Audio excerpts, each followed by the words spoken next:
오늘 하나님께서 우리에게 주시는 말씀, 공중의 권세 잡은 자를 따르는 자라는 제목으로 세 번째 시간입니다.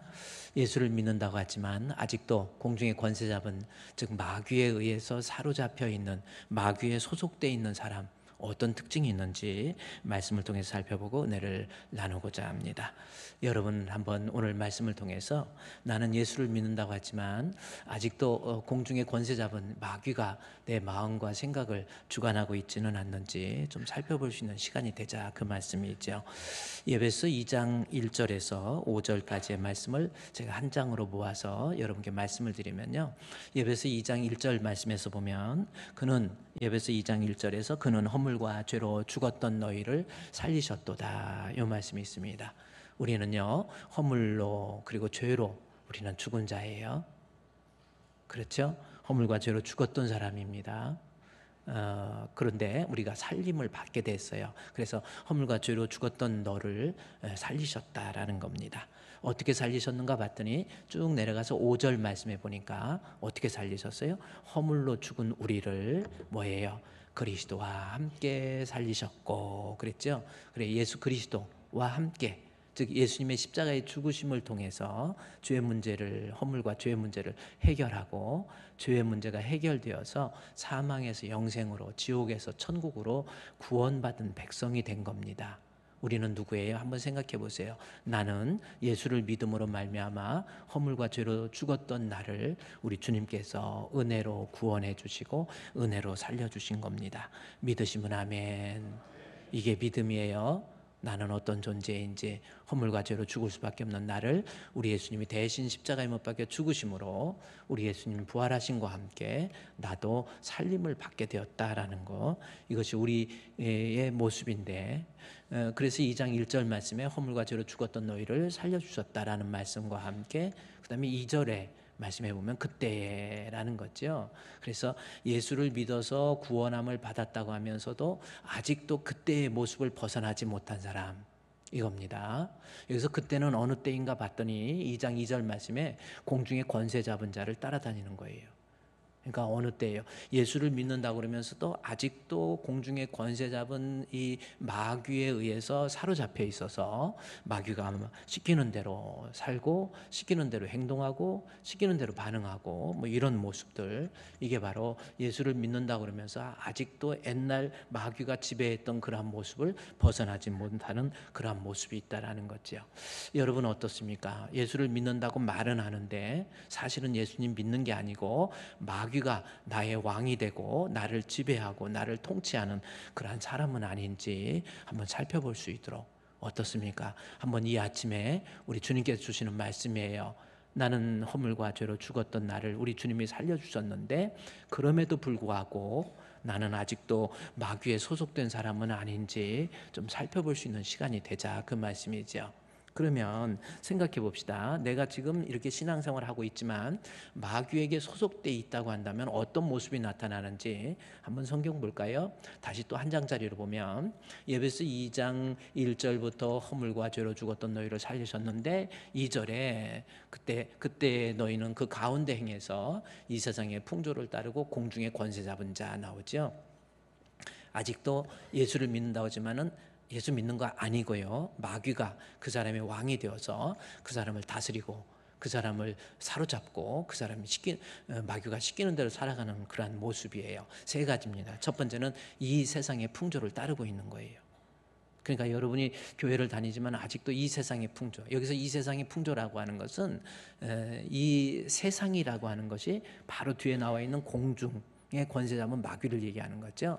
그래서 이 세상의 풍조라는 것은 마귀에 의해서 만들어진 어떠한 가치관, 그로 인해서 생성되어진 어떠한 전통이나 윤리, 어떠한 가치관, 그런 풍습, 뭐 이런 전통, 이런 거를 따라서 살아가는 거예요.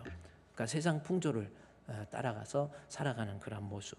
예수 믿는다고 그랬지만 아직도 살아가는 모습을 보면 우리 주님이 왕이 되셔서 나의 삶을 지배하는 게 아니고 세상의 풍조, 어떻습니까? 세상의 풍조는 한마디로 하나님으로부터 자유, 하나님 없는 세상, 이것이 교회 안에서도요, 신앙생활 하면서도 하나님 없이 신앙생활, 하나님 없는 교회, 이거 정말 조심해야 될 그러한 모습이 아닙니까? 그래서 제가 교인들 중에서도 아직도 교회는 열심히 다니고 봉사도 하고 일도 하고 그러는데 아직도 마귀에게 소속되어서 세상의 풍조, 즉 하나님 없는 기독교인, 뭐라고 그랬죠? 붕어빵 기독교. 기억하십니까? 여러분 혹시 붕어빵 기독교 아니에요? 붕어빵하고 실제적으로 물에 있는 붕어하고는 전혀, 붕어빵 속에 붕어 없어요. 그런데 왜 붕어빵이라고 그런다고 그랬어요? 모양이 비슷하니까 그냥 붕어빵이라고 한 거예요.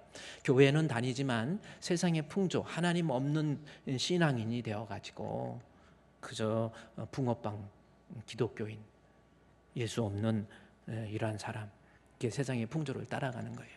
여러분, 우리는 그러지 말아야 돼요. 누가 뭐라 해도 우리의 하나님이 의해서 만들어진 이 말씀, 하나님의 뜻 따라서 살아가야 되는 거예요. 세상에 아무리 세상의 풍조가 나날이 변하지요. 하나님 없는 자유. 그래서 세상의 풍조가 아무리 변해도 우리는 끝까지. 그래서 우리 찬송가 490장에 세상 풍조는 나날이 변하여도 그랬잖아요. 세상 풍조가 나날이 변해요. 나는 내 믿음 지키리니. 어때요? 이 성경은요, 이 제시 브라운, 이 파운즈라고 하는 사람이 작사한 내용이에요. 근데 제시 브라운 파운즈라고 하는 이 사람은 여자분인데 이 신체가 선천적으로 신체가 약하고 어떤 불편한 장애의 몸을 입고 그래서 학교도 제대로 못 다녀요. 그래서 홈스쿨링 하면서 이 사람이 이렇게 집에서 이렇게 하는데 책을 많이 읽다가 보니까 글을 쓰는 재주가 있는 거예요. 그래서 글을 써가지고 신문사에다 기고하고 그러다 보니까 신문사에 논설을 쓰기 시작하고 그러다 보니까 소문이 나가지고 이제 그 다음부터는요 사회적으로 영향력 있는 사람이 되고 이러다 보니까요 세상에 유혹도 있고 이제부터는 돈의 유혹도 있고 명예의 유혹도 있고 그런데도 이 사람은 늘 하나님 앞에 그래요. 세상의 풍조가 나날이 나를 유혹하고 미혹해도 세상 풍조는 나날이 변하여도 여러분 어떻게 해요? 나는 믿음을 지키리니. 그러다가 인생 살다가 죽음이 꿈 같으나 여러분의 인생도요 죽음이라는 것이 언제 닥칠지 몰라요. 조금 뭐 세상에 육신적으로 좀 힘 있다고 잘난 체 하지 마시고요. 세상 살다가 죽음이 꿈 같은 죽음이 우리에게 오는 거예요. 그러나 우리의 소망, 꿈은 천국에 있기 때문에 인생 살다가 죽음이 꿈 같으나 오직 내 꿈은 참되도다. 나의 놀라운 꿈 정녕 남이 끼는 장차 큰 은혜 받을 편이 나의 놀라운 꿈 정녕 이루어져 나중에 주님 얼굴을 배우리라. 할렐루야. 세속에 타협하지 마세요. 누가 뭐라고 해도 하나님 없다고 해도 아니에요. 우리의 마음속에 정직한 타협하지 말고 예수 믿는 믿음 가지고 세상 풍조가 나날이 변한다 할지라도 나는 내 믿음 지키리. 가사 얼마나 내용 좋습니까? 파운즈가 그랬어요. 세상에 돈의 유혹이 있어도 어떤 세상적인 어떤 시험이 있어도 세상 풍조는 나날이 그랬죠? 우리 세상의 풍조 여러분 3절 찬송 한번 여러분 같이 해볼까요? 시작. 세상 풍조는 나날이 변하여도 어떻게? 나는 내 믿음 지키리니. 할렐루야. 거기까지. 더 이상 하면 여러분의 음악 실력이 드러날 것 같고 누가 뭐라게 돼요. 그래 세속과 타협하지 마세요. 조금 고집스럽게 우리는 예수 믿는 사람으로서 내가 이 길 걸어가야 돼요. 아직도 예수 믿는다고 그러면서 세상 풍조 쫓아다니고 세상이 더 좋고 대마처럼 세상을 사랑해서 이 갈라디아로 가고 이런 식으로 하지 마시고요. 그냥 세상 풍조는 나날이 내 안에 막 변하여도 나는 내 믿음 지키리라. 내가 좀 손해를 봐도 억울해도 괴로워도 그저 끝까지 말씀으로 우리의 신앙을 지키는 것, 이게 바로 하나님께 속한 성도의 모습이에요. 에베소 2장 다시 한 장짜리를 볼까요? 공중의 권세 잡은 마귀를 쫓아다니니까 첫 번째, 세상의 풍조를 쫓아다녀요. 하나님 없는 것이 더 편하고 더 좋아요. 아니에요. 누가 뭐라 해도 우리 하나님, 나의 생명, 나의 주. 할렐루야. 또 하나, 세상 풍조를, 공중의 권세 잡은 자를 따르는 사람의 특징이 3절 말씀에 나왔죠. 살아가는데 우리 가운데 육체의 욕심 따라서 사는 거예요. 영적인 거 별 관심 없어요. 예수 믿는다고 그러면서 교회 다닌다고 그러면서 직분을 맡았는데도 불구하고 영적인 거에 대한 관심이 별로 없고 그저 육신적으로 나 잘 먹고 잘 살고 출세하고 돈 벌고 자식 잘 키우고 세상에서 내 육신 건강하고 육신적인 것만 생각하는 거, 이게 바로 내가 예수를 믿는다고 하지만 옛날 그때 마귀에게 소속된 모습이에요. 여러분이 영의 사람입니까? 육의 사람입니까? 한번 생각해 보세요. 그저 돈만 벌다가 살다가 그렇게 죽을 거예요? 신앙이고 뭐고 다 포기하고 예배도 포기해버려. 점점 사업한다고 예배도 슬슬, 처음에는 그냥 아유 목사님 사업을 위해서 열심히 기도 좀 해주세요 그래갖고 막 서로 사업 시작해갖고 막 앞자리 와가지고 막 찬양을 부를 때도 불 속에라도 들어가서 하더니 사업하다 보니까 돈이 조금씩 벌어다지니까 이게 재밌어. 아, 예배 시간 빼고 이 시간에 사업하면 내가 돈 좀 벌을 수 있는데. 육체의 욕심을 따라서 살지 마세요. 영적인 부자 되려고 한번 노력 좀 해봐. 더 말씀 듣고 하나님께 기도하고 영적으로 하나님 앞에 인정받고, 육신적으로 병들면 막 난리 났으면서 영적으로 병들어가지고 이거 문제가 있는 사람이 있거든요. 영적으로 병들어서 뭔가가 늘 부정적이고 늘 자기중심적이고 함부로 말하고 함부로 행동하고 다른 사람한테 상처 주고 이러면서도 본인이 몰라요. 아직도 정신 못 차리는 거야. 영의 사람이 되면요, 영적으로 병든 거에 대해서 민감해져요. 아, 내가 이렇게 말해서 혹시 내가 문제되지 않을까. 항상 말과 행실과 사랑과 믿음과 정절에 있어서 모든 믿는 자의 본이 돼야지 달라지는 거예요. 영의 사람 다르잖아요. 그저 돈 벌어서. 우리 제가 사진 하나 띄워서 보면 이 사람, 제가 여러분 이게 인터넷에서 검색해 보면 나와요. 이 사람이 누군지 아십니까? 사진 하나 제가 띄워줘 볼 테니까요. 사진, 이 사람이 누구예요? 난 놓고 기억자도 여기 나와 있잖아요. 록펠러, 존 데이비드 록펠러라고 나와요. 여기 록펠러 나왔잖아요. 존 록펠러라고 하는 이 사람이 엄청난 부자입니다. 이때 당시에 세계에서 최고로 부자였어요. 뭐 돈 계산만 나오지도 않아요. 엄청난 부자였어요. 그런데 이 사람이 살다가 그렇게 가난한 사람이었고 가진 것도 없고 이랬는데 가서 노동자 돼가지고 석유 회사 들어가가지고 노동자로 있는데 석유 회사 사장이 그 회사를 경영하면서 있다가 아무리 땅을 파도 석유가 안 나와가지고 포기해버려가지고 야, 이거 헐값에 네가 가져가라 해가지고 그거 가져온 거예요. 그래서 석유 회사 그거 자기가 인수해가지고 그냥 그래가지고 이렇게 석유가 안 나오지 해가지고 들리는 전통에 의하면은 왜 이렇게 석유가 안 나오지 하고 꽃갱이를 한번 탁 찍었더니 석유가 퍽 나와가지고 전임 사장이 한 번만 더 찍었으면 나왔을 거야. 딱 한 번. 이게 마지막인. 그거 기회를 놓쳐가지고 석유가 그때부터 막 석유가 나와가지고 엄청난 부자 됐어요. 돈이 있으니까 명예가 따라오지요. 많은 사람들이 이건 막 대단한 겁니다. 세상에 살면서 돈이 있으니까 그렇죠. 그런데 55세에 암이 걸렸어요. 55세에 암이 걸렸는데 이제 의사가 아무리 살아도 이거 1년 못 산다 이랬거든요. 근데 이 사람 몇 살 살았어? 이 향년이 무슨 뜻인지 아세요? 몇 년? 향년 97세까지 살았어. 우리 나이로 98세까지 살았어요. 하나도 놀라지도 않아요. 이때 98세면요 엄청난 거야. 지금 한 120살 사는 거예요. 아니 55세에 암 걸렸는데 55세에 암이 딱 걸려보니까 어렸을 때 하나님 앞에서 교회 다니면서 들었던 하나님의 말씀, 이것이 생각난 거예요. 엄마가 늘 가르쳐줬던, 너는 교회 제일 앞자리에 가서 하나님 말씀 들을 때마다 아멘 아멘 아멘 그래서 어렸을 때부터 습관적으로 했는데 살다가 보니까 사업하다 보니까 재미가 있어갖고 돈 벌다 보니까 재미가 있어가지고 엄청난 돈을 끌어오다 보니까 재미있어갖고 살다가 보니까 하나님도 잃어버리고 신앙도 잃어버리고 그저 여러분 요 돈의 욕심이 끝이 없습니다. 네, 이만큼만 모으면 이만큼만 모으면 하다 그냥 계속 모으다가 암 걸렸어요. 아니 죽을 때 그거 돈 가지고 갑니까? 못 가지고 갑니까? 죽을 때 물 한 방울 못 갖고 가요.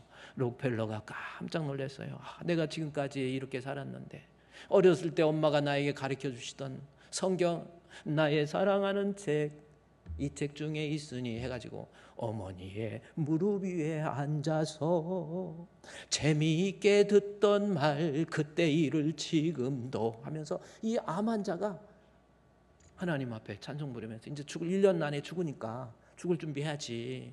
그러니까 하나님 앞에 내가 너무나도 인생을 물질적인 것만 위해서 살았구나 생각하고 죽을 날 생각하니까 막 눈물이 하염없이 나오는 거예요. 안 되겠다 안 되겠다. 있고 듣고 가지고 있던 돈 가지고 시카고 대학이 이분이 만든 거예요. 대학은 미국의 유니버시티라고 하는 대학을 17개나 만들었고요. 단과 대학 뭐 이런 단과 대학도 17개나 만들었어요. 하나도 놀래지. 여러분 대학 하나 만들어 봤어? 그러면서도 안 놀래고 있어. 빨리빨리 놀래야지. 17개. 그리고 아니요. 교회 각 곳곳에 다니면서 교회 없는 곳에 교회 짓기 시작한 거예요. 여러분이 인터넷에서 한번 검색해 보세요. 록펠러가 지었던 교회, 평생에 지었던 교회. 우리는 교회 한 번 짓기도 힘들잖아요. 이 사람이 4,890 몇 번인가 4,900개의 교회를 지었어. 교회 지어봤어? 앉아보고 놀래지도 않아. 빨리 놀래세요. 교회마다 방문해갖고 피아노가 없는 교회에 피아노 사주고 그 다음에 초등학교 그 다음에 복지관 고아원 다 짓고 하는 거예요.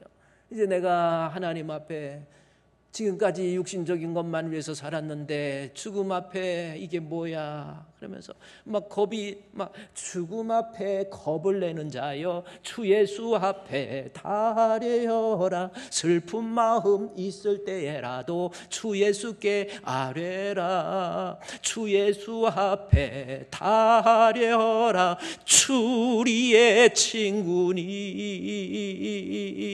무엇이나 근심하지 말고 주 예수께 아뢰라.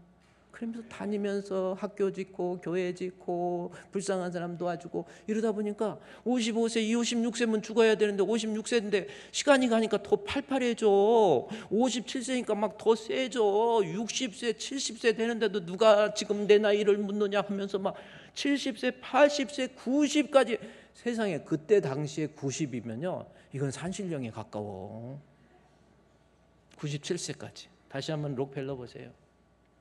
바로 이분입니다. 나중에 이 엄마가 너 철저하게 11조. 처음에 11조 하다가 너무 부자가 되니까 11조 안 해. 왜 안 하냐 그러니까 너무 많아져서 11조 못 하겠어요. 그랬다가 그때 담임 목사님이 주여 너무 11조가 많아서 11조를 못 하겠습니다. 수입을 줄여 주시옵소서. 그랬더니 그거 좀 취소해 달라고. 아주 순수한 신앙을 가지고 이래가지고 이런 거예요. 여러분 지금 살아가는데 그저 돈 때문에 살지 마세요. 이제는요 주님 만날 날 준비하면서 육신의 욕심을 따라서 에베소 2장 2절 말씀 보십시오.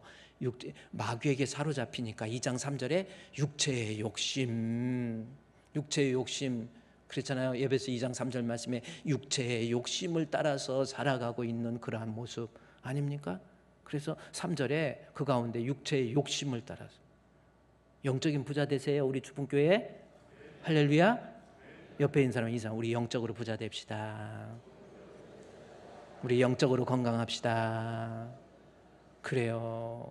세상적인 부자보다 이제부터 영적인 부자는 뭐 다른 거 하나님 말씀도 막 듣고 기도도 하고 주여 하나님 이렇게 사세요. 그리고 영적으로 이제 하나님 앞에 인정받는 사람 그래요. 제가 이따 오후 예배 때 하나님 만날 날을 준비하고 있는 하나님 말씀 1.26도 틀림이 없어요. 그래서 주님 만날 날을 늘 준비하라. 심판을 준비해야 되는 것이 우리 인생입니다. 뭐 전천년설 후천년설 이거는 하나의 학설이고요. 중요한 건 이래든 저래든 우리는 주님을 만나야 돼요. 하나님 앞에 섰을 때 내가 어떤 모습 주님 앞에 인정받을 수 있는지 그저 육신적인 것만 해야 돈 많이 벌어서 좋습니까? 자식한테 물려줄 거예요? 너무 그러지 마시고요. 영적으로 하나님 앞에 내가 인정받아서 나이가 들어서 들수록요 더 주님께 가까이 가세요. 나이가 들수록 막 혈기만 살아나가지고 막 욕심만 살아나고 그러지 말고요. 주님 앞에 기울어지세요. 주님 앞에 영적으로 우리 주님 앞에 자꾸 기울어지세요.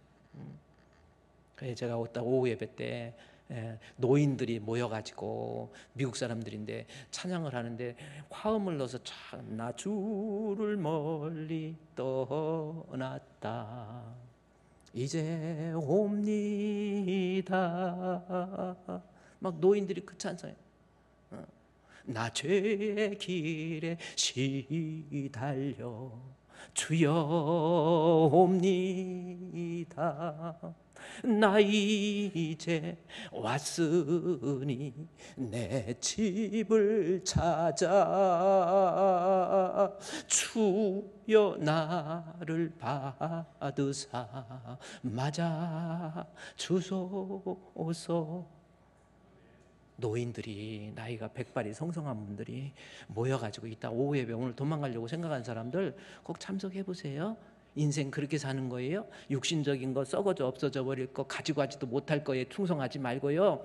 우리 주님 만났을 때에 주님 앞에 영접받는 거, 이게 바로 하나님께 속한 성도의 모습이 아닙니까? 다시 에베소 2장 2절부터 한번 보세요. 마귀에게 소속되어 있는 사람, 아직도 예수 믿는다 그러면서 마귀에게 소속된 사람, 한 장짜리로 볼까요? 공중의 권세 잡은 자에 사로잡히니까 세상 풍조 따라갔죠. 하나님 없는 것이 더 편하고요. 그런 모습 아닙니까? 두 번째는 또 어떤 모습입니까? 육체의 욕심, 돈, 세상, 명예 아니에요. 하나님 앞에 인정받는 성도. 주님이 나를 맞이해 줘야지. 여러분 주님 만날 때 주님이 맞이해야지. 마귀가 여러분 맞이하면 어떡할 거예요? 가진 거 없고 의지할 데 없고 못 배운 것들이 예수 믿는 거 아니에요. 무식하면 가만 계세요. 성경에 어디 거짓이 있습니까? 그저 하나님 앞에 육신적인 것만 위해서 살지 말고 영적으로 내가 세상에 썩어져 없어져 버릴 육신만을 위해서 일하지 말고 주를 위해서 일도 좀 하세요. 교회 위해서 일도 좀 해요. 그렇게 하지가 안 합니까? 막 성가대도 하고. 그래서 우리 임마누엘 찬양대, 시온 찬양대, 남성 합창, 여성 합창 너무너무 찬양도 잘해 주시고 그러는데 제가 그랬어요. 우리 할렐루야 찬양대 좀 연습하기 힘들다고 9시, 8시까지 나와서 해야 되니까 그걸 안 해서 그러는지. 그래서 임마누엘 찬양대, 시온 찬양대도요. 우리 나는 임마누엘인가? 아니에요. 임마누엘에 한 10명 정도 할렐루야로 다시 와서 찬양하세요. 시온도 마찬가지예요. 그 왜 그러냐면 옛날에는 연습 시간이 겹쳐가지고 그랬는데 이제 연습 시간 안 겹쳐. 우리가 공간이 좁아가지고 이제 연습할 때도 공간이 없어. 우리 교육관 만들기 전에는 그래서 같이 막 뭉쳐 있는데 뭉쳐갖고 싸우고 그러지 말고 우리 할렐루야로 한 10명 정도 임마누엘에서 오고 시온에서 10명 정도 와가지고 우리 찬양대 80명은 돼야 되잖아요. 세상 살면서 나 주의 일 하세요. 툭 하면 기분 나쁘다고 성가대 안 하고 하다가 안 하고 뭐 이런 겁니까? 아니 내가 영의 사람이 되어서 육신적으로도 그냥 성가대도 하고 교사도 하고 주의 일이라고 한다면 막 기쁨으로 하세요. 식당 봉사 요즘 밥이 너무 맛있어가지고 너무 많이 먹으니까 이 500여 명의 성도들이 너무 먹으면 안 되니까요. 막 소금 팍팍 집어넣든지 뭐든지 해갖고 다시는 못 먹게 좀 이렇게 하든지 간에 해서 그래도 그 더운데 거기서 좁은데 봉사하고 내가 참 너무너무 감사해요. 인생이 뭡니까? 한번 생각해봐요. 욕심만 위해서 살지 말고요. 영적인 거 주의 일이라고 한다면 나도 기쁨으로. 아멘.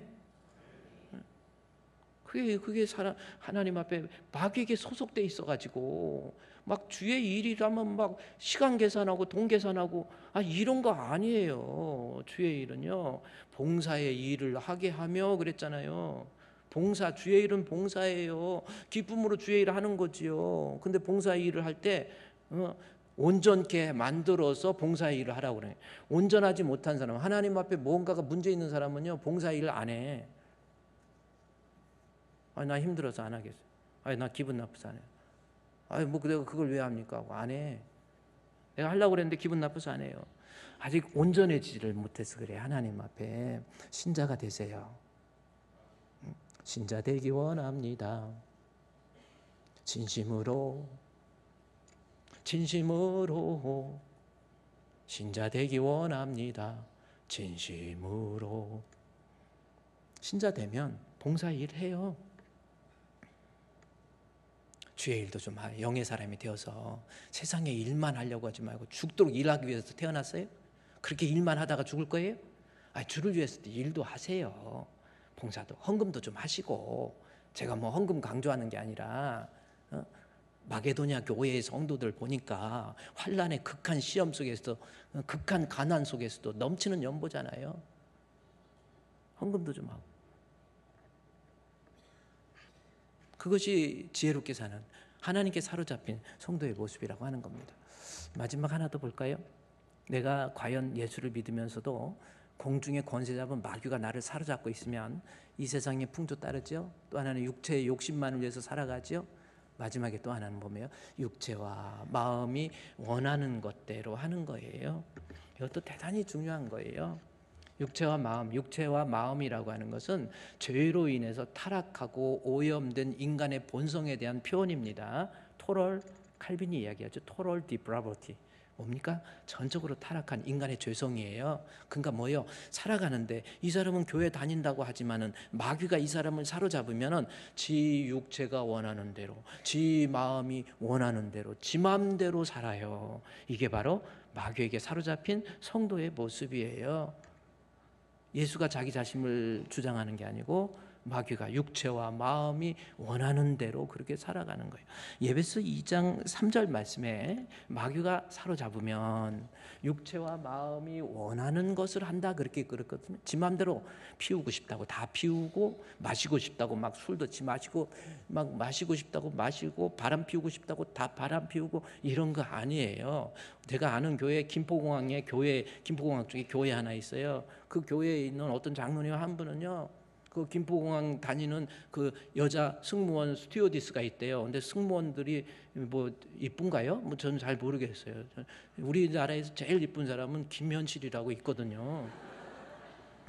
근데 너무 이뻐가지고, 그 사람이 너무 이뻐갖고 장로님의 마음속에 이게 이뻐가지고 그 사람 한 번 만나고 두 번 만나고 스튜어디스를 만나면서 한 번 만나고 두 번 만나고 자꾸만 만나고 싶네 빰빠밤빰빠바바 해가지고 빰빰거리고 다니더니 결국은 집 바람 피우고 싶다고 바람 피워가지고 집안 풍지박산 나고 교회도 난리 나버리고. 장로가 그래 되겠습니까? 육체와 마음이 원하는 대로 사는 거 아니에요. 여러분 어떻습니까? 그러면 육체와 마음이 원하는 대로 살았다, 이 말씀을 에베소 2장 3절에서 마귀가 다스리니까 육체와 마음이 원하는 대로 지 맘대로 지 본성대로 욕하고 싶다고 다 욕하고, 싸우고 싶다고 다 싸우고, 지가 뭐 하고 싶다고 바람 피우고 싶다고 다 바람 피우고, 뭐 지 맘대로 살아가는 거, 이게 방탕의 모습인데, 그러다 하나님 앞에 진노를 받게 되거든요. 이게 마귀에게 소속되면 나타나는 현상이라고 하는 겁니다. 그러면 바울이 이 에베소서를 기록하면서 에베소 교회 성도들에게 너희들이 예수를 믿어서 하나님의 자녀가 되고 예수로 말미암아 살림을 받았는데 왜 아직도 육체와 마음이 원하는 대로 사느냐라는 것을 경고하고 있잖아요. 그러면 이게 어떤 의미입니까? 한번 생각해 보세요. 에베소 교회 혹은 고린도 교회, 이때 당시에 교회는 다니지만 교회를 다니면서도 육체와 마음이 원하는 대로 방탕하면서 살면서도 아무런 죄의식이 없는 교인들, 이게 문제예요. 아무런 죄의식이 없어요. 가서 막 싸우고 욕하고 막 그러고 나와도 별로 죄의식이, 아유 내가 좀 잘못했네 이러고 말아버려요. 이것이 하나님 앞에 얼마나 무서운 죄인가를 몰라요. 내가 지금 마귀에게 사로잡혔다, 이걸 깨닫지 못했던 거, 이게 바로 에베소 교회의 모습입니다. 그러면 에베소 교회가 왜 교인들이 이랬을까라고 하는 걸 생각하기 위해서 에베소 교회의 역사적인 배경 산맥을 한번 이해해 보세요. 이때 당시에 에베소 교회의 역사적인 배경은 뭐였습니까? 헬라의 문화, 그랬죠? 헬레니즘이라는 말은 한참 뒤에 나오는 AD 300년대에 나오는 그런 단어이지만은 오늘날로 표현하면은 헬라의 문화가, 헬라의 사상이, 헬라의 철학이 에베소 교회 주변에 있는 사람들을 다 머리를 이렇게 사상이 지배하고 있었다라는 거예요. 그러면 헬라의 이때 당시에 에베소 교회를 주변에 지배하고 있었던 헬라의 사상의 내용은 뭡니까? 플라톤주의예요. 철학이라고 하는 거, 그렇죠? 철학의 시작, 파르메니데스가 원래 철학의 시조라고 할 수 있지만은 실제적으로 그래도 철학의 시조는 소크라테스죠. 소크라테스는 문자로 해서 자기의 사상을 나타내지 않았기 때문에 철학사에서 보면은 소크라테스의 철학을 알 길이 별로 없어요. 그런데 그 소크라테스의 철학은 이 플라톤에 의해서 많이 드러나고 있는 거거든요. 그래서 철학의 시조는 소크라테스, 그 다음에 플라톤, 그 다음에 플라톤에 이어서 아리스토텔레스라고 하는 사람이 이어받습니다. 아리스토텔레스는 뭐예요? 기원전 331년 332년 알렉산더라고 하는 사람이 헬라 제국의 제왕이 되죠. 황제가 돼요. 알렉산더 대왕의 스승이 아리스토텔레스입니다. 그래서 아리스토텔레스의 철학의 영향을 받아서, 특별히 아리스토텔레스는 플라톤의 영향을 받잖아요. 플라톤의 국가론이라고 하는 내용들이 알렉산더가 그때 당시에 헬라가 지배하고 있었던 그 지역을 다스리는 국가들에게 있어서 아주 중요한, 그래서 알렉산더는요 세상을 지배하면서도 그 철학적인 역량에 의해서 어떻게 보면 데모크라시, 민주주의라고 하는 거, 이런 것들을 많이, 그리고 지배 국가, 피지배 국가에 대한 인권을 보호해주고, 그 다음에 나중에 역사적인 어떤 자료들을 보면요, 노동법 같은 것도, 이런 것들도 다 아리스토텔레스의 영향을 받았던, 그래서 지도자의 이 머리, 브레인, 리더의 브레인이 상당히 중요한 거예요. 리더가 무식해가지고 엉뚱하면요 다 죽어요. 김정은이 같은 사람, 그 나라 북한 얼마나 불쌍합니까? 리더가 그렇게 돼요. 그런데 에베소서에서 육체와 마음이 원하는 대로 지금 에베소 교인들이 살아가면서 양심의 가책도 없어요. 그 이유가 뭔가? 바로 헬라 철학의 영향. 플라톤 철학은 한마디로 오브젝티브, 그랬죠? 객관적, 오브젝티브 아이디얼리즘이라고 말할 수 있는 거예요. 아이디얼리즘은 뭡니까? 이데아론, 우리가 많이 하는 이데아론이라는 거예요. 객관적 이데아론, 오브젝티브 아이디얼리즘이라고 플라톤 철학을 그걸로 요약할 수 있어요. 이 이데아론이라고 하는 것은, 물론 제가 지금 여러분에게 철학적인 내용을 다 설명할 수도 없고 시간도 없어요. 근데 한마디로 뭐냐면 삼각형, 점과 점을 연결하는 것이 이 선인데, 이 선이 알고 보면 삼각형이, 정삼각형이 사람이 그리던 뭐하든 조금씩 이 일직선이 아니고 흩어져 있지만, 삼각형이라고 하는 정의, 태제라고 하죠. 삼각형이라고 하는 정의는 반드시 존재하고 있다는 거예요. 그것이 이데알리즘, 이데아라는 겁니다. 그러니까 삼각형, 머릿속에서 점과 점, 정확히 삼각형, 사람은 틀리게 오돌토돌하게 할 수 있지만 정확히 그려지고, 그 삼각형에 의해서 윤리학이 만들어지고, 그 삼각형에서 수학도 만들고, 이때 그랬잖아요. 그러니까 인간이 생각할 수 없지만은 존재하는 참 실존, 아리스토텔레스는 이것을 뭔가 형상이라고 그러죠. 그리고 나타나는 것을 진료라고 하는 거. 근데 어쨌든 아이디얼리즘이라고 하는 이데아론, 플라톤 철학의 영향은 이때 당시 에베소 교회에서는 이원론이에요. 이거 뭐냐면, 관념, 영과 육은 나눠져 있고 결코 합치될 수 없으며, 영적으로 선한 것이고 육신적으로는 악한 것이다. 따라서 영적인 것을 추구하는 데 있어서 육신적으로 혹시 곁길로 가고 딴 길로 가도 아무렇지도 않다, 괜찮다, 이거예요. 내가 육신적으로 방탕해서 내 마음대로 살고, 내가 막 지 마음대로 바람 피우고 욕하고 싸우고 이렇게 살아도 영적인 거에는 아무런 관련이 없으니까, 예수 믿는 사람이라고 하지만은, 네가 하나님을 믿는다고 하지만은 육체와 마음이 원하는 대로 본능에 충실하고 네 마음대로 살아. 이거가 에베소 교회 주변을 지배하고 있었던 하나의 철학적 사상이었어요. 이 에베소 교회를 지배하고 있던 이 철학적 사상이 교회라고 하는 공동체 속에 그노시즘이라고 하는 영주주의, 나스틱이라고 하는 그노시즘, 영지주의라고 하는 것으로 포장해서 플라톤 사상이 교회 안에 영지주의로 들어온 거예요. 영주주의라고 하는 것은 그노스티코라스, 이 기노스가 지식이라는 뜻입니다. 자기들만이 가지고 있는 지혜를 가지고 이것만 가진 사람이 구원을 얻는다, 영주주의. 그래서 그노스틱시즘이라고 하는 이것이 초대교회, 에베소 교회의 교회 안에 플라톤의 철학이 이단이라고 하는 것으로 포장해서 교회 안에 들어온 거고, 에베소 교회의 성도들은 이것을 무분별하게 그대로 받아들인 거예요. 영지주의의 특징이 뭡니까? 그러면 이원론이에요. 육적으로, 영적으로 구원을 받으니까 구원받으면 육신적으로 네 맘대로 살아도 된다라고 하는 그러한 사상들이 그들 가운데 팽배해 있었던 거예요. 이것이 오늘날 우리 대한민국에서 뭡니까? 구원파 아닙니까? 유병원이 구원파예요. 기쁜 소식 선교회 보건소 옆에 있는 거 박옥수 구원파입니다. 제가 이 설교하면서 박옥수 구원파 이거 한번 얘기했더니, 박옥수 그 사람들이 어떻게 우리 거 인터넷에서 설교 듣고, 지난번에 인천에서 목사라는 타이틀을 가지고 그 이단에서 그거 막 또 사람 때려가지고 죽여준 사건이 있었거든요. 그래서 그거라고 했더니 왜 우리가 아니고 다른 사람인데 왜 우리 보고 그랬냐고 막 부목사님한테 계속 전화해가지고, 그래서 알았어 니네가 아니고 걔네야 내가 알려는 얘기는 해가지고 지금은 좀 잠잠해지는데, 어쨌든 구원파는 뭡니까? 한번 구원받으면 리플레이스, 변경되거나 취소되지 않으니까 일단은 구원받으면 네 마음대로 살아도 돼. 이것이 구원파입니다. 오늘날 교회 안에서 여러분 예수 믿고 구원받았다고 하면서 지 마음대로 살아요. 그리고 아무런 양심의 가책을 느끼지 않아요. 지금 에베소 교회뿐만 아니라 고린도 교회를 알아볼까요? 고린도전서 5장 1절 2절 말씀해 보면 고린도 교회의 성도들 얼마나 믿음이 좋습니까? 예언도 하고 방언도 하고 능력도 행하고 고린도 교회 헌금도 많이 하고 지 마음대로 너무너무 잘했어요. 그런데 살아가는 모습을 보십시오. 영적으로는 하나님 그토록 사랑한다고 하면서 육신적으로 보세요. 너희 중에 심지어 음행이 있는데 그 음행도 이방인에게는 있지도 않은 거예요. 그 아버지의 어머니 아내를 취하는 거예요. 계모지요. 그러니까 아버지가 어떻게 아내가 좀 많이 있었나 봐.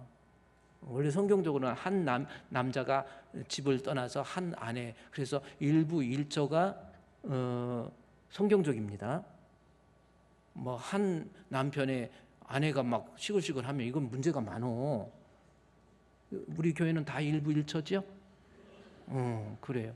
근데 이 옛날 고린도 교회 보세요. 사람이요, 이 세상이 하나님 믿는다 그러면서 아니에요. 그냥 그대로, 심지어 아버지의 아내인데 아마 아내가 많이 있어가지고 자기하고 나이가 비슷하던지 뭐 이랬는지 아들이 어머니의 아내, 아버지의 아내, 어머니를 계모지요. 자기 아내를 취해가지고 음행을 했는데, 중요한 건 2절 보세요. 그러하고도 오히려 교만해져가지고 통한이 여기지 않아요. 내가 뭐 잘못했어? 뭐 그럴 수도 있지. 그렇다고 내가 구원 못 받아? 아니야. 지금 그거 아닙니까? 오히려 교만해지니까 통한이 여기지도 아니하고 그 회의를 행한 자를 교회에서 쫓아내지도 않은 거예요. 이게 문제예요. 고린도 교회에 분명히 잘못된 거 쫓아내야 되는 거거든요. 성경적으로. 우리 교회에서도요, 장로, 안수집사, 권사, 교회 헌법이 있습니다. 안수집사로서의 일을 제대로 못한다든지, 권사로서 일을 제대로 못하든지, 장로로서 일을 제대로 못하면 쫓아내야 돼요. 이게 성경적 아닙니까? 면직시켜서 출교시켜야 돼요. 제가 지난번에도 당회 때 우리 장로님들한테 그랬어요. 앞으로 안수집사로서 안수집사답지 못하고, 장로로서 장로답지 못하고, 권사로서 권사답지 못하면 분명히 1차 소환, 2차 소환, 3차 소환 후에 이것도 안 되면 바로 면직해서 출교한다. 이것이 교회 헌법입니다. 지금 고린도 교회 보세요. 좋은 게 좋다고 그러고 내버려두네. 고린도전서 5장 1절 2절 보세요. 아니, 음행이라는 거 얼마나 큰 죄예요. 이방인들 가운데도 없는데도 불구하고 교회 다닌다고 그러면서 자기 방언도 하고 예언도 하고 능력도 하고 자기 교회에서 얼마나 일도 많이 한다고 그랬는데 음행한 거에 대해서 별로 통하냐. 내가 뭐 잘못 이럴 수도 있지 뭐. 그러니까 교회 안에서 지 맘대로 살면서 일 저지르고 다니면서도 아무런 뭐가 어때서 뭐 그리고 통한이 여기지 않아요. 왜 그런지 아세요? 교만이 들어있으면 그래요. 목사님이 집사님 이거 아닙니다. 혹은 목사님이 주의 종이 하나님 말씀 통해서 경고하고 이야기하면 그것을 가지고 하나님이 나를 살리기 위한 은혜의 시간 이렇게 생각하는 것이 아니라 부부가 하나 돼가지고 아이고 목사가 독사요. 내가 지금까지 참았는데 이제 못 참아. 아니, 안 참으면 어떻게 할 거예요? 성경 말씀을 왜곡하지 마시고요. 하나님 말씀이 내 삶을 잘라내고 교정하고 그래야 이것이 성도지요. 그거 아닙니까 여러분?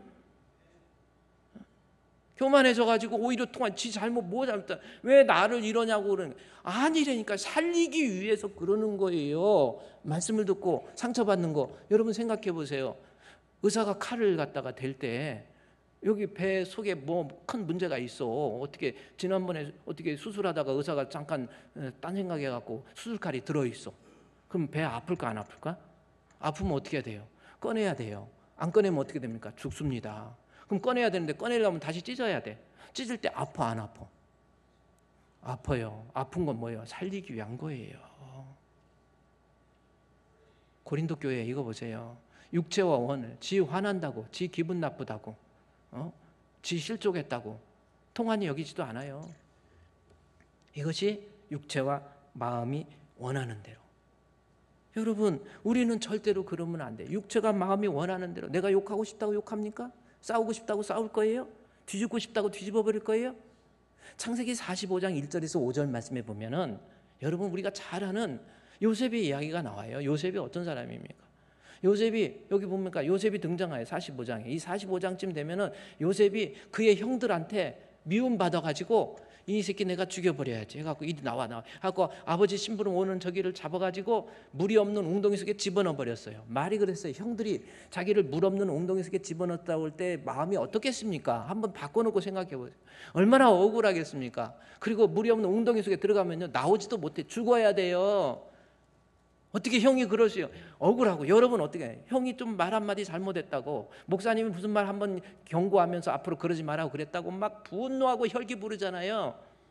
요셉이 토굴에 gat혀 있었다가 형들이 얼마나 나빴어. 그러다가 조금 있으니까 미디안의 상인들, 노예 상인이지요. 노예 상인이 지나가니까 야 이거 얘 죽게 하는 것보다 얘 갖다 돈 주고 팔자 해가지고 은 30 받고 팔아먹어 버렸어. 그래갖고 낯선 땅 애굽에 부모도 다 이별하고 형들에 의해서 자기는 애굽 땅에 들어갔어요. 애굽 땅에서 들어가서 울면서 그냥 뭐 누명도 뒤집어 쓰고 먹을 것 제대로 먹지도 못하고 감옥에 들어가고 22년 지났어. 그리고 나서 1절입니다. 22년 지났는데 온 땅에 흉년이 들어가지고 자기를 죽여버리려고 했던 형들이 나타났네. 늑대가 나타났다. 늑대가 나타났다니까. 늑대의 아버지는 낙타. 늑대가 낙타를 낳았으니까 뭐 그런 어쨌든 요셉이 와서 보니까 22년 만에 드디어 형들 죽일 때가 됐어. 니들이 나 고생시켰지. 네가 나 어떻게 그럴 수 있어. 나 22년이야 아버지도 못 보고 내가 드디어 내 앞에 나는 총리가 됐고 이제 나타난 거예요. 죽일 수 있잖아요. 죽이고 싶은 마음이 여러분 어떻겠습니까? 그런데 요셉 보십시오. 시종하는 자들 막 너무 슬픈 거. 형들을 보니까 22년 만에 만났는데 망감이 교차하면서 막 그래서 옆에 있는 사람 너희들 다 나가. 왜냐면 아무리 총리지만 막 울고 그러려니까 좀 그래요. 막 하고 엉엉 펑펑 울어요. 2절에 요셉이 큰 소리로 우니까 그 소리가 울음소리가 바로가 있는 궁전까지 들렸다고 할 만큼 대성통곡한 거예요. 22년 만에 형님들이 나 나타나가지고 형님들이 나 죽여버리려고 하고 나 팔아먹었는데 이제 내 앞에 나타났어. 여러분 같으면 어떻게 하겠어? 마음 한번 여러분 육체와 마음이 원하는 건 어떤 거예요?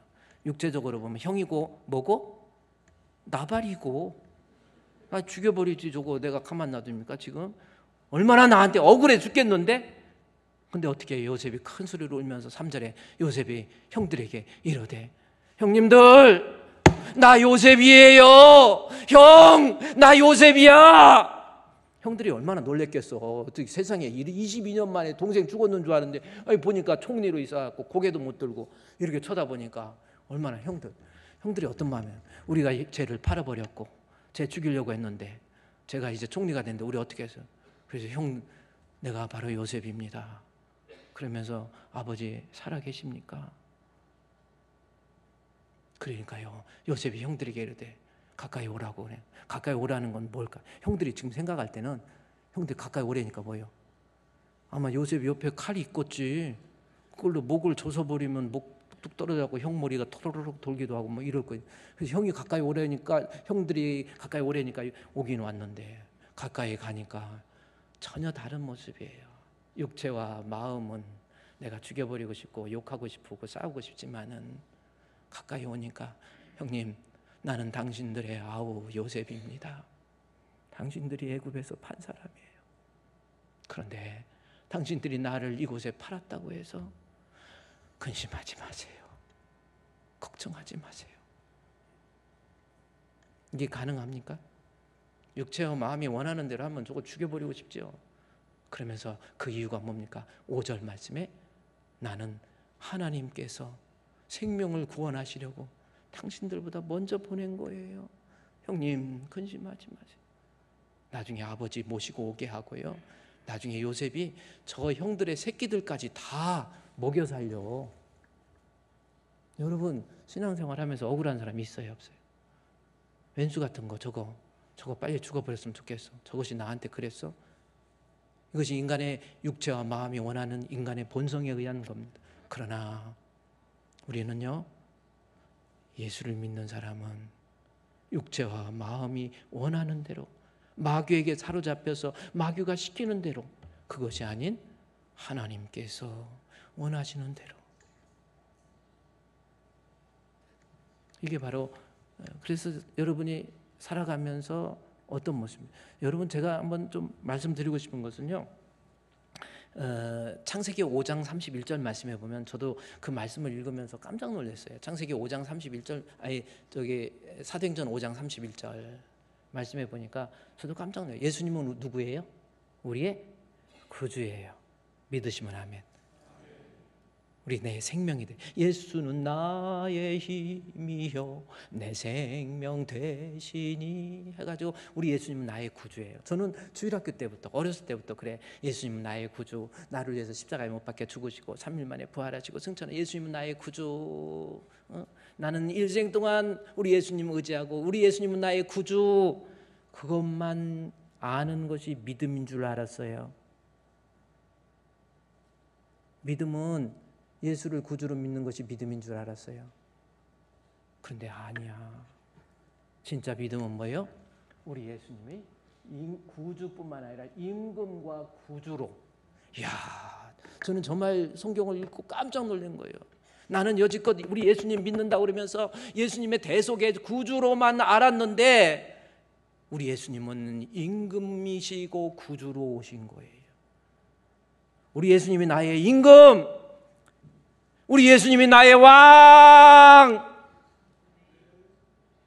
내 마음대로 사는 것이 아니에요.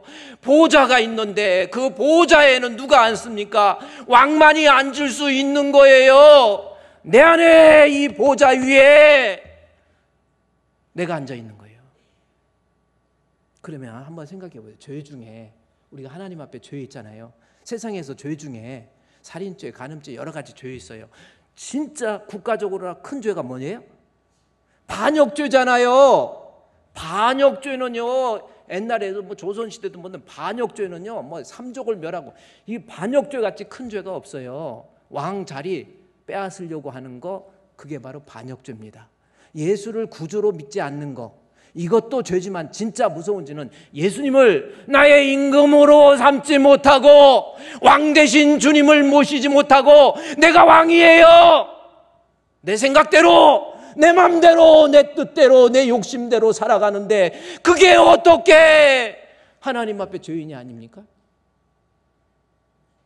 여러분, 반역죄예요. 정말 큰 죄예요. 생각해 보세요. 마귀가 보좌에 앉아 있어. 그리고 나를 조종하는 거예요. 마귀가 이 보좌에 앉아 있는 거예요. 보좌에 마귀가. 근데 가만 놔두고 있어요. 그래서 마귀가 시키는 대로 나 싸우고 싶다고 싸우고 욕하고 싶다고 욕하고 지 맘대로 해버리고 있잖아요. 기분 나쁘다고 다 표현해버리고 말하고 싶다고 다 말해버리고. 여러분 어떻게 생각하십니까? 한번 생각해 보세요. 진짜 신앙은 뭐예요? 우리 예수님은 나의 구주, 우리 예수님은 나의 왕, 우리 예수님이 나를 다스려야지요. 하고 싶다고 말하고 싶다고 다 말하고, 욕하고 싶다고 다 욕하고, 뒤집어버리고 싶다고 다 뒤집고, 바람 피우고 싶다고 다 바람 피우고. 교회에서는요, 하나님의 일과 사람의 일을 구별하세요. 그것이 마태복음 16장에 나왔어요. 여러분 마태복음 16장 16절부터 21절부터 말씀해 보면요, 거기 보니까 여기 베드로를 사탄이라고, 베드로에게 이르되 사탄아 마귀야. 아니 근데 이 베드로는 이 앞에 보면 어떤 사람이에요? 주는 그리스도의 살아계신 하나님의 아들, 그리고 베드로는 예수님의 수제자예요. 이런 제자가 없어. 근데 예수님이 너보고 사탄이래요. 이유는 뭡니까? 베드로가 생각할 때 예수님에 대해서, 예수님은 내가 이렇게 예수님 모시고 다니다 보니까 예수님 쫓아다니면 물고기 2마리와 보리떡 5개로 5,000명 먹이, 이제는 먹을 거 걱정 없어. 예수님 붙어 있기만 하면 돼. 안진뱅이 일으키시고 혈류병 고치시고 죽은 자, 예수님 옆에 있으면 이 질병의 문제도 해결되네 갖고 우리 예수님을 나는 믿습니다. 그런 거예요. 그래서 나중에 예수님이 누구냐고 물어보니까 주는 그리스도 살아계신 하나님의 아들이라고 고백하죠. 그때 예수님이 하신 말씀, 중요한 말씀입니다. 내가 고백한 것은 네가 아니고 혈육이 아니요 하늘에 계신 내 아버지라고 얘기하죠. 그러니까 혈육적인 고백이 아니고, 그렇게 고백을 베드로가 했던 것은 하나님께서 영으로 통해서 고백하신 거고, 베드로가 실제로 혈육적으로 고백한 내용은 뭐냐면 예수님을 영적인 메시아가 아닌 세상적인 메시아로 생각한 거예요.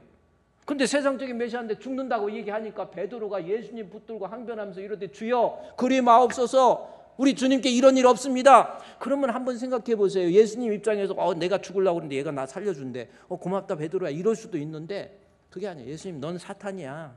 왜 그래요? 이유는 뭡니까? 교회 일하면서 하나님의 일과 사람의 일을 구별하지 못하고 있잖아요. 교회에서는요, 하나님 일 사람의 일 구별하려니까요. 내가 다음 주 수요일 설교가 하나님의 일과 사람의 일이에요. 교회에 오시면요, 예배 드릴 때도 제가 우리 신대원에서 대학원에서 수업 중에 채플 시간이 있어가지고 나왔는데, 교수님 한 분이, 제가 1부 때문에 이름까지 말씀드렸지만 2부 때는 이름이 이거 전 세계로 퍼지니까 돌아가셨어요. 영국에서 공부하고요. 대단하신 분입니다. 근데 이 채플 시간에 하나님 앞이잖아요. 다리를 딱 꼬고, 저는 그게 제가 학생 때 저는 영 좋아 보이지를 않았어요. 우리 예수님 하나님 코람되고잖아요. 하나님 면전에서 내가 교회에서 예배 드릴 때 조심하세요. 예배 드릴 때, 어디 예배 드릴 때, 오늘 피곤해서 조는 분들 어쩔 수 없지만 예배 드릴 때 조는 거 아니에요. 하나님 앞에 지금 생각해 보세요. 하나님의 일과 사람의 일 구별을, 예배를 드리는 것도 세상의 일로서 딱 구별 아니에요. 교회에 딱 들어오면 말도 하나님의 일입니다. 교회에 오면 하나님의 안내를 하든 봉사를 하든 하나님의 일이에요. 차량 안내하다가 보니까 별사람 다 나타나고 저리 세우려니까 막 기분 나쁘다고 표현했죠. 그러면 인간적으로 이게 사람의 일 같으면 너 인마 내가 이거 돈 받고 하는 건 줄 알아? 이런 젖어버려, 갈아 마셔버려, 이렇게 나오잖아요. 그런데 그렇게 하는 게 아니라 이건 하나님의 일이야. 따라서 기분 나쁘고 자존심이 상해도 억울해도 손해를 봐도 이거는 하나님의 일이야.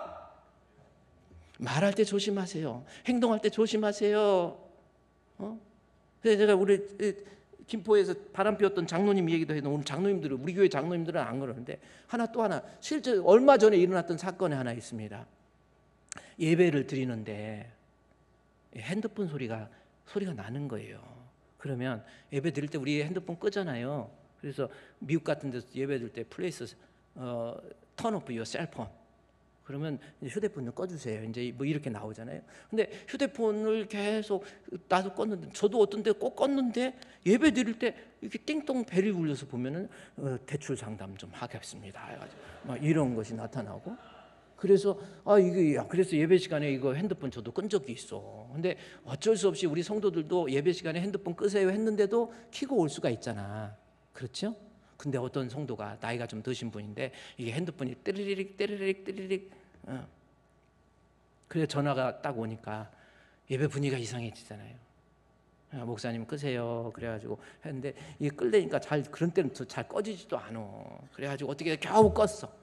이제 다시 예배 드리는데 또 한 5분 있다가 띠리링 또 전화가 오는 거예요.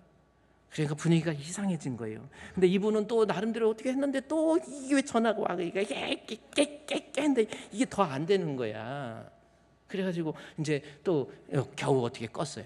근데 또 조금 있다 한 5분 있다가 또 띠리링 또 오는 거야. 막 이분도 당황하고 그냥 막 가서 옆에서 이렇게 해줘가지고 겨우 껐어요. 바로 뒤에 앉아있던 장로님이 나와가지고 예배 시간인데 나와갖고 이거 무슨 짓 하고 있냐고! 왜 예배를 방해하는 거야! 왜 휴대폰 끼고 그래! 막 그렇게 해버린 거예요. 그러니 이분 입장에서 얼마나 마음이 아프겠어요. 그러면 한번 봅시다.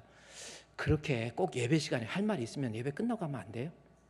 지 마음에 안 든다고 예배 시간에 가서 이렇게, 그러면 둘 중에 누가 더 예배 방해자야? 나 그거 좀 알고 싶어.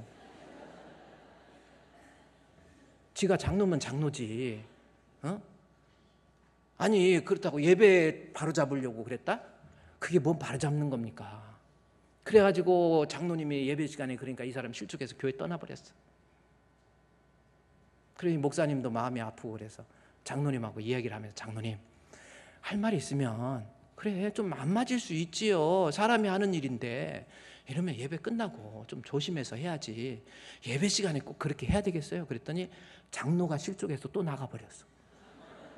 잘 나간 거야. 그런 장로가 있으면 안 돼. 차라리 나가줘야 돼. 갈 분은 가셔야 돼. 갈 사람은 가야만 하겠지만, 떠날 사람 떠나야만 하겠지만, 아 사랑은 이제 그만, 이제 그만. 이런 노래도 있잖아요. 아니 제가 한번 생각해 보세요. 우리 하나님 앞에 그래요, 자기가 예배 분위기 바로 잡는다고 내가 바로 잡을 거야, 그게 뭡니까? 교회에서는요, 하나님의 일과 사람의 일 구별하세요. 하고 싶은 말이 있어도, 억울해도, 자존심이 상해도 이거는 하나님의 일이야 생각하고 말도 조심하고 행동도 조심하고 그래요. 우리 주님이 나를 다스려야지. 나의 마음에 있는 이 보좌에 마귀가 앉아 있어. 여러분은 어떻습니까? 한번 앞으로 우리 주풍교회 성도 예수 믿는다 그러면서 이 보좌에 왕 되신 예수님, 예수 우리 왕이여 이곳에 오셔서, 그 찬송 아십니까? 여러분 그 찬송 한번 볼까요? 38장이야. 예수 우리 왕이여. 여러분 마음에, 육체와 마음이 원하는 대로 하지 마시고 예수가 우리 왕이어서 이곳에 오셔서 우리가 왕께 드리는 영광을 받아 주소서. 우리는 누구예요? 주님의 백성, 주님은 우리 왕이라. 왕이신 예수님 오셔서 좌정하사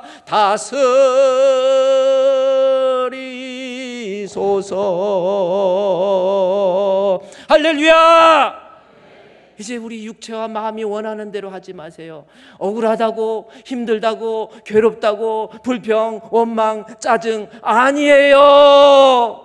우리 주님, 나를 내가 힘들면 힘들수록 주여 주여 주여, 우리 주님이 다스리는 거. 마귀에 소속된 사람은 육체와 지 감정 죽이지 못하고 지 마음대로 산다니까요. 그리고 그 감정 죽이지 못했다고 책망하면 분노합니다. 또 가인아 내 동생 어디 있느냐? 가인이 분노하죠. 내가 뭐 동생 지키는 자입니까? 하나님 앞에 대들어요. 목사님 다 뜻이 있어서 생각이 있어서 살리기 위해서 때로는 충고하고 권면해도요, 자기 기분 나쁘다고 자존심 상하라고 그러면 목사님은 죽을 때까지 그 사람 눈치 보고 목회해야 됩니까? 아니잖아요. 여러분, 우리 예수님이 다스리시는 우리 사랑하는 성도 되시기를 우리 주님의 이름으로 축원드립니다. 우리 하나님 앞에 한번 기도해요. 그 자리에서 일어나셔서, 하나님 내가 예수를 믿는다고 하지만 아직도 마귀가 나를 다스리는 모습은 아닙니까? 한번 생각해 보세요. 마귀가 내 마음을 다스리고 내 생각을 다스리고 내 육신을 다스리고 이런 분은 아닌지, 아직도 세속적인 거에 물들어가고 있지는 않는지, 아직도 육체만을 위해서 육신적인 것만을 위해서 살아가고 있지 않는지, 오늘 말씀 붙잡고 하나님 앞에 기도하도록 하겠습니다. 하나님.